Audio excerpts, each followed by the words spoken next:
Welcome to NTD Evening News. Our top story tonight, President Trump meeting with New York City's Mayor-elect Zohran Mamdani in the Oval Office. The president congratulated Mamdani on his election win and said he's surprised by the amount of common ground the two share. Mariotsu at the White House. President Trump suggests he's giving Ukraine 6 days to accept a new U.S. brokered peace deal. Arian Pazdar has how Ukraine is responding to the fast-moving peace process. Republican Congressman Jim Jordan is ramping up his investigation into former special counsel Jack Smith after learning that Smith got access to Jordan's personal phone records. Arlene Richards brings us more on the probe. Republicans say they want to reform the Affordable Care Act to lower costs, while Democrats say they want to extend its subsidies as they stand. Congress has until mid-December to figure out a plan or see healthcare costs increase. Luis Martinez on Capitol Hill. And another candidate has entered California's 2026 governor's race. Democratic Congressman Eric Swalwell aiming to succeed Governor Gavin Newsom, making the announcement during a late-night TV appearance. Christina Corona reports.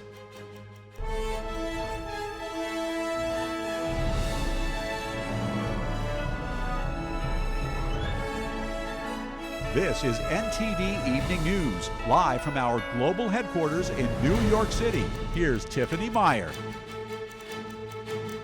Good evening and thank you for joining us tonight. President Trump welcoming New York City's mayor-elect, self-described Democratic Socialist Zohran Mamdani to the White House today.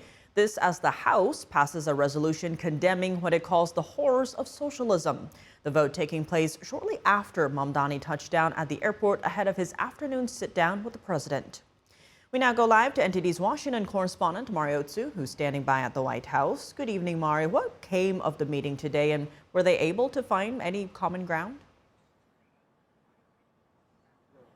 Tiff, good evening. Sure, they actually were, and President Trump and incoming New York City Mayor Zohran Mamdani seemed to put aside a lot of their differences today, saying that they look forward to working together after months of publicly criticizing each other. President Trump says that they had a, quote, great, productive meeting, and that they have one thing in common. They both want the city that they love to do well. The president began the meeting congratulating Mamdani on his election win, saying that the better that he does, the happier he will be, and vows to help make a safe and strong New York.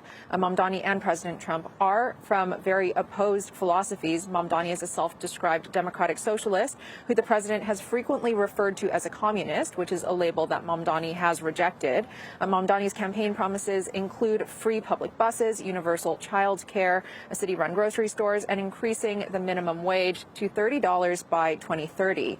President Trump, a native New Yorker, has called those policies crazy in the past, but today he says that some of Mamdani's ideas are really the same as his. Take a look. We had a meeting today that actually surprised me. He wants to see no crime. He wants to see housing being built. He wants to see rents coming down, all things that I agree with. Now, we may disagree how we get there. I expect to be helping him, not hurting him. A big help. Because I want New York City to be great. Look, I love New York City. It's where I come from. Ultimately, it's for the good of New York. If this city could be unbelievable, if he could be a spectacular success, I'd be very happy. Mamdani has also cooled off his rhetoric recently in the days leading up to the meeting, but he's previously accused President Trump of being totalitarian and, quote, attacking the very fabric of this democracy. He also framed much of his mayoral campaign as a battle cry against President Trump, calling himself Donald Trump's worst nightmare. Take a look. After all, if anyone can show a nation betrayed by Donald Trump how to defeat him, it is the city that gave rise to him.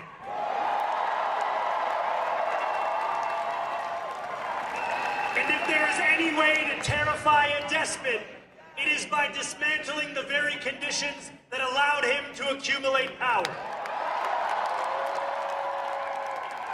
This is not only how we stop Trump, it's how we stop the next one. So Donald Trump, since I know you're watching, I have 4 words for you. Turn the volume up. Are you affirming that you think President Trump is a fascist? I've spoken about... That's okay. You can just say yes. Okay. All right. Okay. Yeah. It's easier. It's easier than explaining it. And I've been called much worse than a despot, so it's not that insulting. But maybe I think he'll change his mind after we get to working together. Yes. This is coming after President Trump endorsed Andrew Cuomo at the last minute earlier this month and issued an official proclamation that week that Mamdani won the mayoral race, declaring it anti-communist week, saying that terms like social justice and democratic socialism cloak what he calls the same evil doctrine of communism, which has only brought ruin throughout history. And today, just after Mamdani touched down in Washington, the House passed a Republican-led resolution to denounce what it calls the horrors of socialism. Take a look at Mamdani's reaction. I have to be honest with you, I focused very little on resolutions. Frankly, I've been focusing... I understand. I think the focus is on the work at hand. I can tell you I am someone who is a democratic socialist. I've been very open about that. And I know there might be differences about ideology, but the place of agreement is the work that needs to be done to make New York City affordable. President Trump adds that all people change and that Mamdani might too, noting that his own views have changed since he came into public office. And President Trump also praised Mamdani in this meeting as a rational person who has the potential to make New York City safe and to bring down costs. Tiff, back to you. All right, Mari, thanks for those updates. President Trump suggests he's giving Ukraine 6 days to accept a new U.S.-brokered peace deal. The proposal includes concessions in which Ukraine would give up some territory not currently occupied by Russia. NTD's international correspondent Arian Pozdar has the latest on the quickly developing peace process. President Trump suggesting Thanksgiving is the deadline for Ukraine to accept an American-brokered peace deal. Trump was on the Brian Kilmeade show on Friday, talking about the issue. So is next Thursday the deadline that you gave, a loose deadline for Ukraine? Well, we have, I've had a lot of deadlines, but if things are working well, you tend to extend the deadlines. But Thursday is, we think, an appropriate time. A Ukrainian lawmaker and the Associated Press published a 28-point proposal. If agreed to, Ukraine would receive firm security guarantees, while its still armed forces would be capped at 600,000. The country would formally pledge to not join NATO. In return, NATO would codify that it will never admit Ukraine or station troops there. It also outlines territorial agreements, recognizing Crimea, Luhansk and Donetsk as de facto Russia. Ukrainian President Volodymyr Zelenskyy issuing a stern warning on Friday, suggesting that ending the conflict will come at a cost in any of the current scenarios. Now Ukraine may find itself facing a very difficult choice, either the loss of dignity or the risk of losing a key partner, either the difficult 28 points or an extremely difficult winter, the most difficult, and further risks. President Trump was asked about Zelenskyy's comments later on Friday. Here is what he responded. Proposal. He doesn't like it? It's unclear. He was sort of tenuous about it. He'll have to like it, and if he doesn't like it, then, they should just keep fighting, I guess, It's not yet clear how the U.S. will respond if Ukraine doesn't accept the peace deal.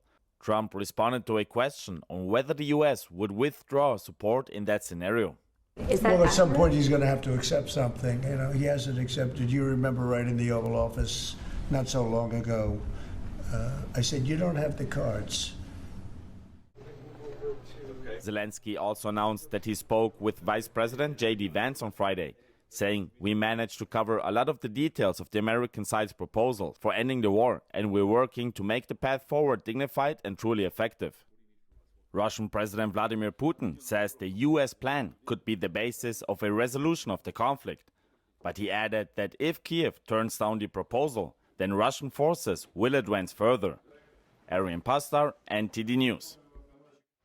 House Judiciary Committee Chairman Jim Jordan is asking major banks to release documents about financial records they may have released to former special counsel Jack Smith and the Biden Justice Department. This comes after Jordan found out that a wireless company had turned over his personal phone records. NTD's Arlene Richards has more. Republican Congressman Jim Jordan wants answers from several financial institutions.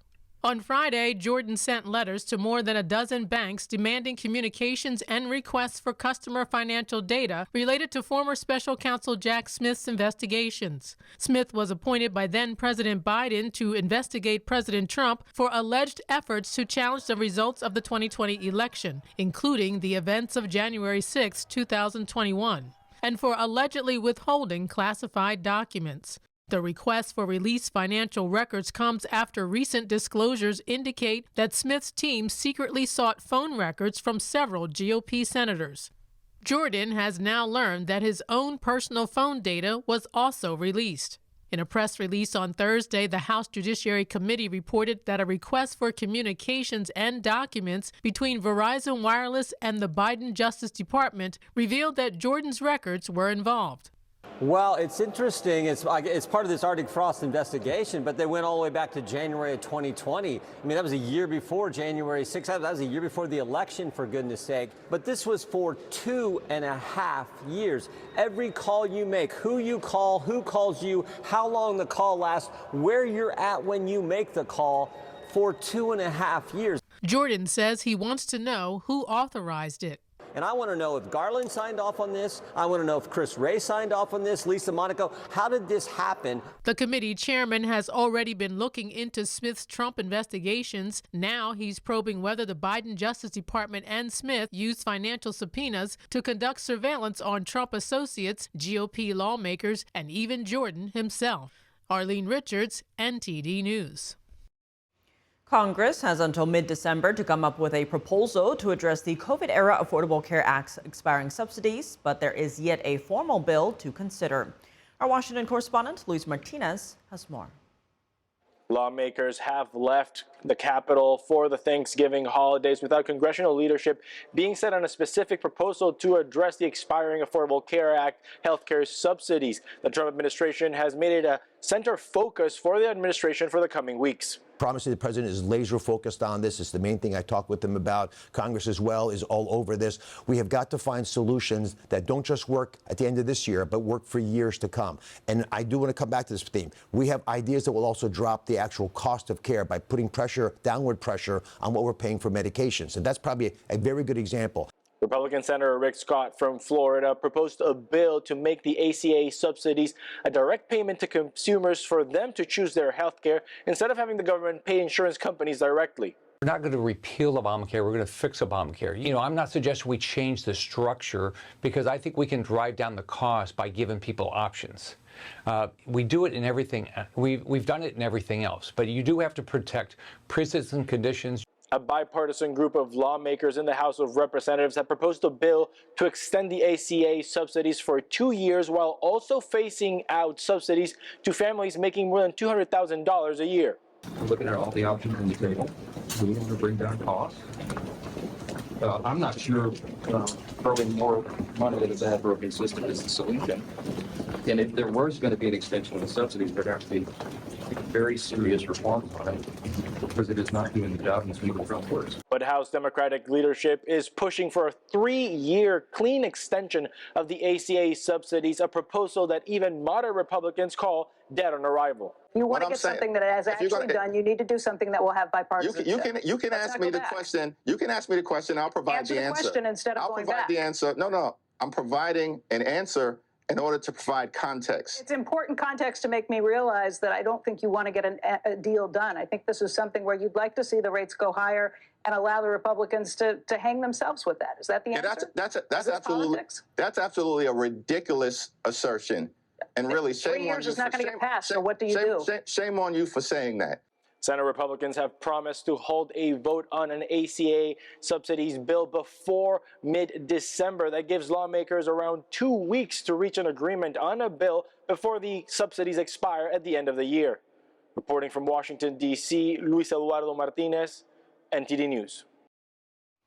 Representative Eric Swalwell is officially jumping into California's 2026 governor's race, declaring his run during a late-night TV appearance. He says he wants to be a protector for the state, focusing on issues like housing and affordability. NTD's Christina Corona tells us more. Democratic Congressman Eric Swalwell made a surprise announcement on Jimmy Kimmel Live Thursday, declaring he's running for California governor in 2026. This great state needs a fighter and a protector, someone who will bring prices down, lift wages up. I came here tonight, Jimmy, to tell you and your audience that I'm running to be the next governor of California. His announcement adds another contender hoping to succeed Governor Gavin Newsom when his term ends next year. Swalwell is highlighting his national security experience and work on President Trump's first impeachment. No one will keep Californians safer than I will. No one. Nancy Pelosi selected me for the Intelligence Committee and to help lead the impeachment of a president. Californians will never bend the knee. Swalwell says he wants to reshape California's economy, saying the state should be a place where families can afford to work, live, and buy a home. California is the fourth largest economy in the world. So shouldn't we be a state where you can take your first job, have your first kid, and buy your first home in the same decade? And one where you can fill that home with food and flood it with light. I'm Eric Swalwell. Swalwell joins several Democrats already in the race, including Javier Becerra, former Congresswoman Katie Porter, and Tom Steyer, along with Republicans Steve Hilton and Sheriff Chad Bianco. California voters will pick their next governor in November 2026. Christina Corona, NTD News. Coming up, growing attacks on Christians in Nigeria are drawing sharp U.S. warnings, sanctions, counter-terror help, and even possible military action. Terrorists escaped from a tunnel in the Gaza Strip, and Israeli forces are trying to track them down. Meanwhile, Israeli settlers are accused of setting a used car lot on fire as clashes continue in the West Bank. Jason Perry reports. And the House passed a resolution denouncing socialism today, just ahead of self-described democratic socialist Zohran Mamdani's visit to the White House. Jack Bradley has more on the heated debate among members of Congress when we come back.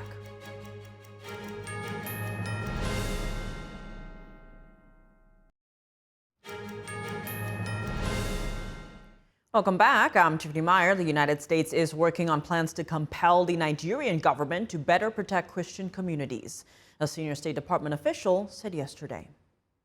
The Trump administration is developing a plan to incentivize and compel the Nigerian government to better protect Christian communities and improve religious freedom. This plan will consider U.S. state and Treasury engagement on sanctions, as well as possible Department of War engagement on counterterrorism and other efforts to protect religious communities. In October, Trump added Nigeria back to a countries of particular concern list. The CPC list is a tally of nations that the U.S. says have violated religious freedom. He said he had asked the Defense Department to prepare for possible fast military action in Nigeria if it fails to crack down on the killing of Christians, and said he was halting all aid and assistance to the country. Nigeria, which is home to 200 ethnic groups practicing Christianity, Islam, and traditional religions, says claims that Christians face persecution misrepresent a complex security situation and do not take into account efforts to safeguard religious freedom. The country has experienced periodic violence, often linked to ethnic divisions and conflict over scarce resources. The extremist Islamist armed group Boko Haram has also terrorized northeastern Nigeria, an insurgency that has killed tens of thousands of people over the past 15 years. Yet human rights experts have said that more Muslims have been killed by Boko Haram than Christians. Nigerian President Bola Tinubu sent a delegation to Washington on Wednesday to meet Trump administration officials and U.S. lawmakers. In the Gaza Strip, Israeli forces are currently on the lookout for terrorists who escaped from a tunnel in an Israeli-controlled zone. Meanwhile, Israeli police say they shot and killed 2 Palestinian teenagers in the West Bank who posed an immediate threat. NTD's Jason Perry has the story. Israel released video on Friday of terrorists said to be escaping underground tunnels in an Israeli-controlled area in the Gaza Strip. Israeli forces said about 15 terrorists tried to escape and that they killed 6 and detained 5 of them who surrendered. Afterwards, Israel said troops are continuing to scan the area from the air and on the ground to locate the additional terrorists. And Israeli troops continue to find more tunnels after 2 years of war in an area about the size of Detroit. Israel recently uncovered this tunnel about 80 feet deep and 4 miles long with over 80 rooms. and it runs underneath civilian areas, including schools, mosques, clinics, and a United Nations compound. Israel says Hamas used it for planning terrorist attacks against Israeli troops. Meanwhile, in Gaza City, a young boy sells snacks along this pathway. I started this work so I can sell and help my family with daily expenses. When the goods run out, I go to the market to buy more. I wish I could return to my school again and that life would come back after the war ends. I want to play soccer at school and play everything again. And other children were seen sitting on a dirt mound as the Hamas terrorist group continues to search for the remains of deceased hostages. As of now, the bodies of 3 hostages still remain in the territory. And clashes continue in the West Bank as Israeli settlers are accused of setting cars on fire at a used car lot in a Palestinian village. Israeli forces said they responded to the scene and searched the area, but found no suspects. The owner of the business shared his thoughts. This car repair field is mine, and it is my source of income to raise my kids. Yesterday evening at 7:25, settlers came here to the highway. As you can see, yesterday we needed 4 firefighting units to control this fire. And in a separate incident, Israeli police said they were conducting an operation in the West Bank when they came under attack from people throwing stones at them. And Israel said they shot and killed 2 Palestinian teenagers who posed an immediate threat during the operation. And across Israel's northeastern border in Syria, Israeli troops reported finding these weapons, including rifles, ammunition, rocket parts, and RPG missile components. They said the troops are carrying out, quote, proactive defensive missions in order to maintain the security of Israeli civilians. Jason Perry, NTD News. Just ahead of a White House visit by New York City Mayor-elect and self-described Democratic Socialist Zohran Mamdani, the House of Representatives passed a resolution denouncing socialism. NTD's Washington correspondent Jack Bradley has the details. What do socialists stand for? Tax-raising, job-killing policies like defunding the police, shuttering prisons, massive unfunded spending increases, and even government-run grocery stores. The House of Representatives passed a resolution on Friday denouncing socialism in all of its forms and the implementation of socialist policies in the U.S. It was passed by a vote of 285 to 98, with 2 voting present. It comes as New York City Mayor-elect Zohran Mamdani, a self-described Democratic socialist, visited the White House to meet with President Trump. Mamdani has proposed several controversial socialist policies like government-run grocery stores and increasing rent control. Many of Mayor-elect Mamdani's policies are radically at odds with both Democratic Party and American values. After all, socialists aren't Democrats, they're socialists. Democrats are about common sense. Socialism is communism light. Socialism is the first step to communism. If you want to see the difference between socialism and freedom, just look at the Korean Peninsula at night. South Korea shines with opportunity.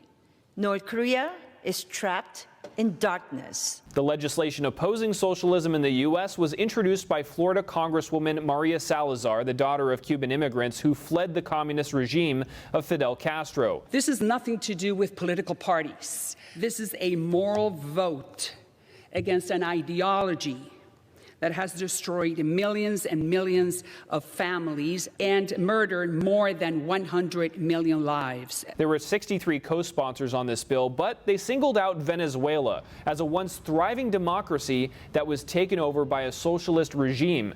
Now the country has the highest rate of inflation in the world. They destroyed the richest country in South America. They implemented these government-run supermarkets, and they have empty shelves. And the Venezuelans would make fun of the Cubans 25 years ago, saying that it was impossible for that to happen in Venezuela. They had the largest reserves of oil in the world. They were a very strong democracy. They were not an island. It's time to denounce socialism in this country, because just like it happened to the Venezuelans, it could happen to the Americans. A concurrent resolution denouncing socialism awaits in the Senate, introduced by Florida Republican Senator Rick Scott. Reporting by Jack Bradley, NTD News. China's war on religion front and center at a congressional hearing. Representative Chris Smith sat down with NTD's Steve Lance to share what he has uncovered and what Congress is doing about it. Pervasive use of torture in China. I've had numerous hearings on it. If you're arrested, you will be tortured, and you will be, hurt horribly, not just through deprivation of food and water and the like. They'll use cattle prods. Catch the full interview tonight on Capitol Report with Steve Lance at 7 p.m. Eastern Time. Coming up in Chicago, a court has temporarily blocked the release of hundreds of illegal immigrants. Jason Blair has the latest on this and more from ICE and the Department of Homeland Security.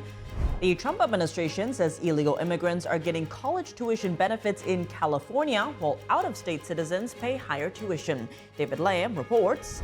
And a clinic providing third trimester abortions could open in New Jersey next year, raising sharp debate statewide. Anna Monahan speaks with an attorney and a pregnancy care CEO about the concerns and the alternatives they say women should know about. Stay tuned for that conversation when we come back.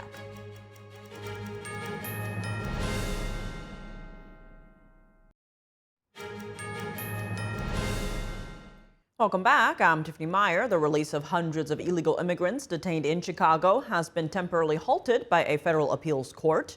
And the Department of Homeland Security announces the arrest of over 24 suspected gang members at an underground Texas nightclub. NTD correspondent Jason Blair reports. A federal appeals court has temporarily halted the release of nearly 450 illegal immigrants arrested in the Chicago area during a large-scale Border Patrol operation in Illinois. A lower court judge had ordered their release after ruling that the individuals did not have final removal orders. The Trump administration successfully appealed, arguing that the lower court's ruling contained legal errors that could harm public safety and immigration enforcement. The suspects must remain in custody until the legal case plays out. A full hearing is scheduled for December 2nd.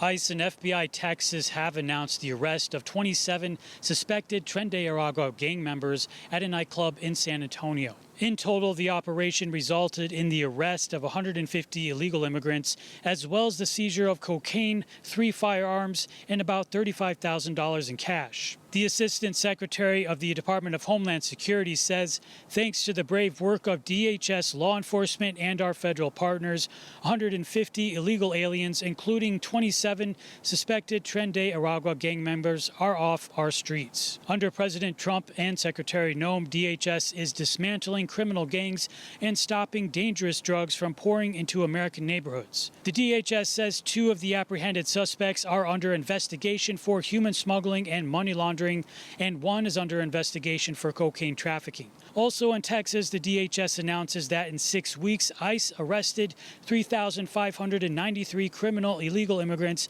in the Houston area, including child pornographers, gang members, and murderers. Texas also has the country's second highest illegal immigrant population and the state with the most ICE arrests. Statistics say that 1 in 4 arrests made by ICE happen in the Lone Star State. Jason Blair, NTD News. The Trump administration is accusing California of discrimination by offering in-state tuition benefits to illegal immigrants while denying them to out-of-state citizens. NTD's David Lamb has more on the Justice Department's new lawsuit. California's officials and university systems face a new lawsuit from the Justice Department, alleging the state is giving in-state college tuition benefits to illegal immigrants. U.S. Attorney General Pam Bondi said California is illegally discriminating against American students and families by offering exclusive tuition benefits for non-citizens. According to the lawsuit, California is violating federal law by providing illegal immigrants with in-state tuition benefits while denying them to out-of-state citizens. But California law has an exception for people who complete high school in the state. Izzy Garden, a spokesperson for California Governor Gavin Newsom, said that the DOJ has now filed 3 meritless, politically motivated lawsuits against California in a single week. We'll see you in court. According to the University of California, the estimated tuition for the 2026-2027 school year for residents is around $15,000. For non-residents is $52,000. The Trump administration is suing Newsom, State Attorney General Rob Bonta, and the heads of California's public university systems and community colleges. The lawsuit also aims to end provisions in California's law that allow illegal immigrants to apply for state-funded financial aid. David Lamb, NTD News, California. New Jersey could be the site of an abortion clinic specializing in third trimester abortions. The move has sparked concern among many about such late-term procedures done up to a few weeks before birth. NTD's Dana Monahan spoke with an attorney and pregnancy care CEO about the case and a warning. This report includes content some viewers may find disturbing. Founded by Kristen Brandy and Catherine Obando, Luminosas Wellness Collective hopes to bring third trimester abortions to Hudson County, New Jersey, starting in 2026. They say the facility will be rooted in what they call reproductive justice and also provide cross-sex procedures for trans-identifying people. A 2023 Gallup poll showed that 70% of people oppose abortion being legal in the third trimester. 55% oppose it in the second trimester. Boynton Lee Gilmore of Patient Forward said the reasons for such late-term abortions can include losing a job, breaking up with a partner, or health problems with the fetus or parent. The third trimester begins at 27 weeks. At 27 weeks, her eyes are responding to light. She can recognize her parents' voices and will even recognize lullabies and stories. And continues up until birth. Olivia has gone on an amazing journey during these last 9 months. She will soon signal to her mother that it is time for delivery. Third trimester abortions are surgical techniques that involve crushing, dismemberment, and removal of a baby from a woman's uterus. After the Dobbs decision in 2022, the governor signed into law a law in New Jersey that really leaves it quite open for these late-term abortions. Supreme Court litigation chief Erin Mercino says the Safe Haven Act in New Jersey allows women in a tough situation to drop off a baby at certain public locations. Where women are able to take babies into an emergency room, no questions asked, leave at a fire station, police station, after having the baby, and the baby would then be put up for adoption. And again, no questions asked. Mercino, herself a mother of 5, says no woman has abortion as the only option.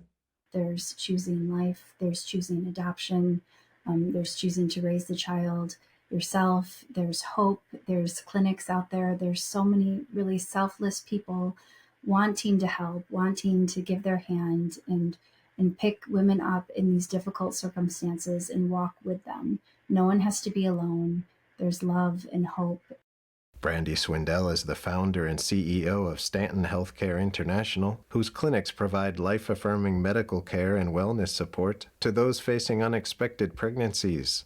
We also do well woman care, well woman exams, STD testing and treatment, prenatal and postnatal education and classes, wellness care, massage therapy.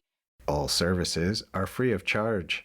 So if a woman walks through our doors and she needs assistance with housing, we're going to be able to find her safe housing.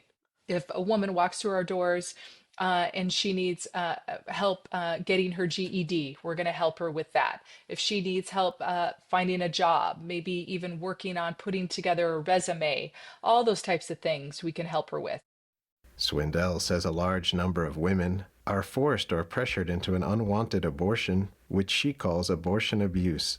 So women are being pressured by a boyfriend, a husband, the father of the baby, parents, an employer, someone they trust, usually is what women say, into getting an abortion that they really don't want to have. Jamie says she was pressured by a partner who told her she couldn't manage a baby. She went to Planned Parenthood. After taking the abortion pill, she knew she'd made a terrible mistake. I felt this life just escaping me. Like, I felt it so deeply. And I was like, I have to do something about it. Please, anybody, my family, people who love me, God, somebody, like, please get me through this. Please give me another chance to make this right. Jamie, desperate, called her sister, who told her about Stanton Healthcare, where they do abortion pill reversal. I filled out some paperwork and they're like, let's go check on that baby. And when I saw his heart still beating for the first time. And he was okay. The abortion pill reversal process involves an influx of natural progesterone after the first pill of a chemical abortion, mifepristone, is taken. NTD reached out to Luminosos Wellness Collective for comment, but they didn't respond. Daniel Monahan, NTD News. Coming up in college football, we have a big Saturday of ranked teams in action, all vying for a playoff spot. Dave Martin joins us to discuss. And Macy's flagship store in New York City has been transformed and is now ready for the holiday season. Sean Marshall brings us a look at an early showing of their world-famous window display after the break.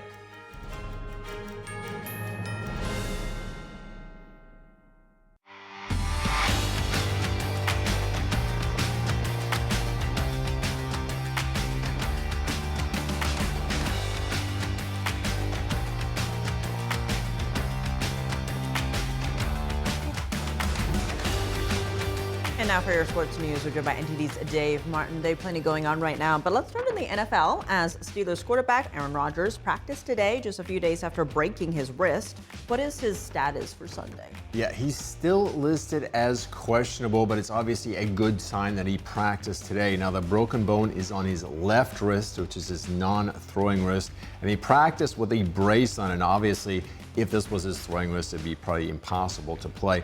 But Steelers coach Mike Tomlin sounded like it could be a game time decision coming up when asked about it today. He said, quote, "It's Friday, so we still got some time." Now, fortunately, if he can't go, backup quarterback Mason Rudolph has proved to be very capable. He's won each of his last 3 starts and filled in admirably Sunday when Rodgers went down. Now, elsewhere in the league, Joe Burrow was limited at practice today for the Cincinnati Bengals. Now, he has not played since September 14th. Bengals have won just 1 game since. Now, Bengals head coach Zach Taylor indicated they'll take as much time as they need in deciding whether to start him. So if you have either of these guys on your fantasy football team, you'll have to wait until Sunday morning deciding whether to start them. But if you have Patrick Mahomes on your team, you should be all right? I think I'm all right. I think you are. Looking at college basketball news, though, the NCAA says its investigation has found that a former Temple player placed a number of bets on college basketball games, including a few against his own team. Yeah, we've had a few of these scandals already. You know, last month it was the NBA, earlier this month it was Major League Baseball, and now this. But this was former Temple guard Hysier Miller, whom the NCAA already deemed permanently ineligible after finding he placed 42 parlay bets totaling $473 during the 2023 and 2024 seasons. Now, 23 of those 42 parlay bets were on games involving his own Temple teams, according to the NCAA, and 3 of those bets were actually against his own team. Now, Miller started every game for Temple during those 2 seasons. Now, his attorney told ESPN, quote, "The key takeaway here is the NCAA found no evidence that Hysier Miller shaved points." Now, shaving points just means intentionally scoring fewer points than possible in order to influence the outcome of the game.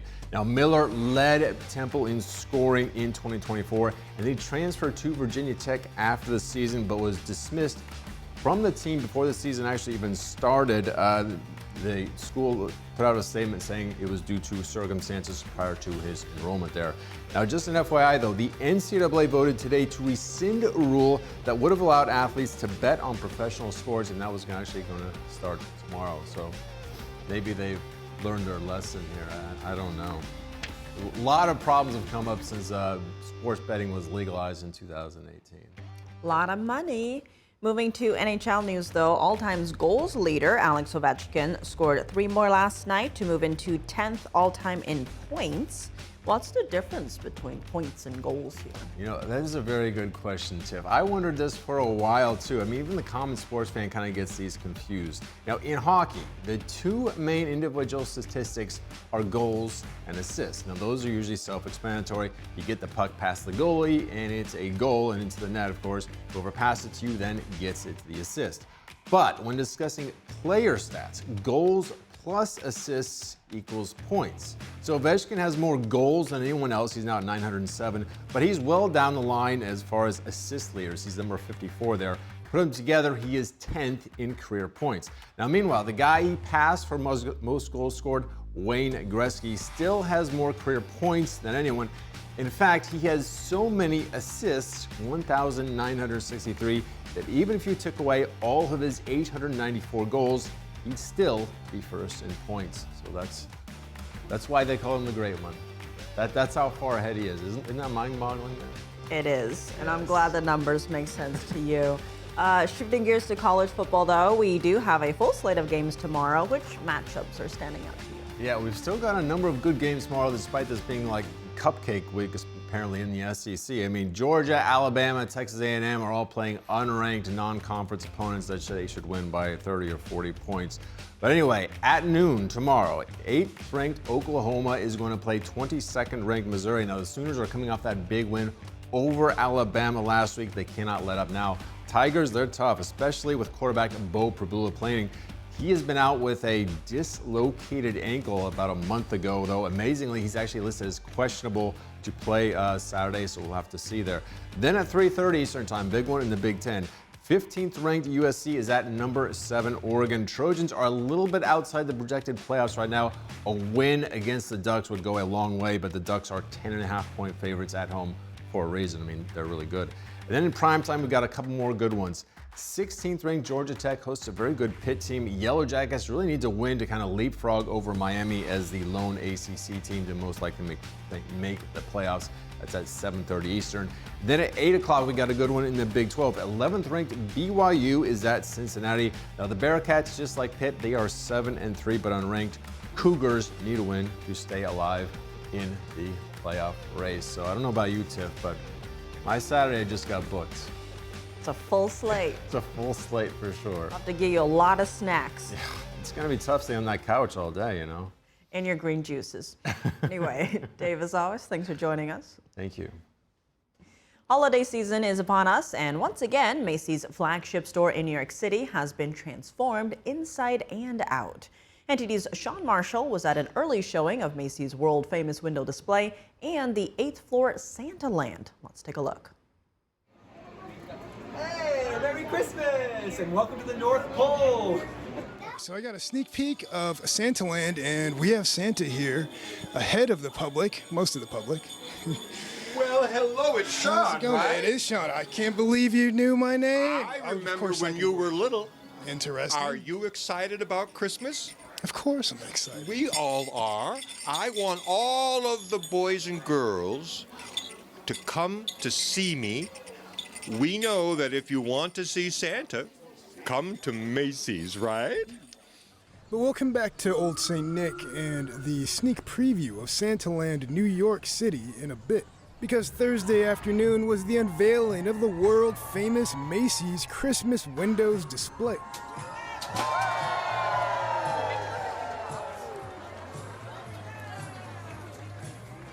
People packed into Herald Square in Midtown Manhattan for a Macy's tradition, and NTD got to speak with the display designer.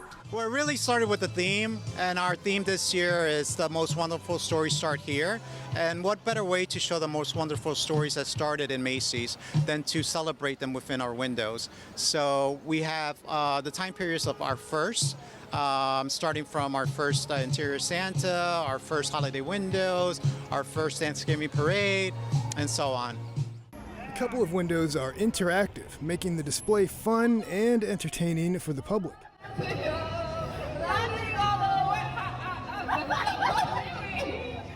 Any surprises in any of the windows? I think every window is a little different.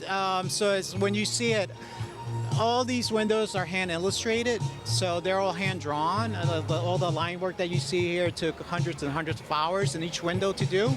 So, I mean, as you take a look at the detail, everything is done by hand.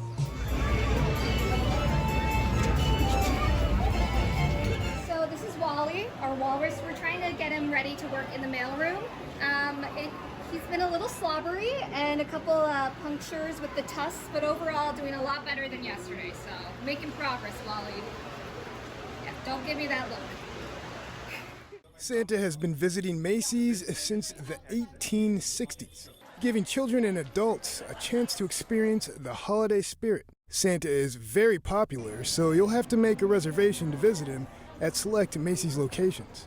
So Macy's Santaland has been a part of the tradition here at Macy's since 1861, and we're so excited to invite families back again this holiday season, starting on Friday, November 28th through December 24th. You can come and see us in this magical land right here at Macy's. Make your reservation at macys.com/holiday celebrations and come meet Santa Claus. And are there any insider tips for kids or grown-ups coming in here?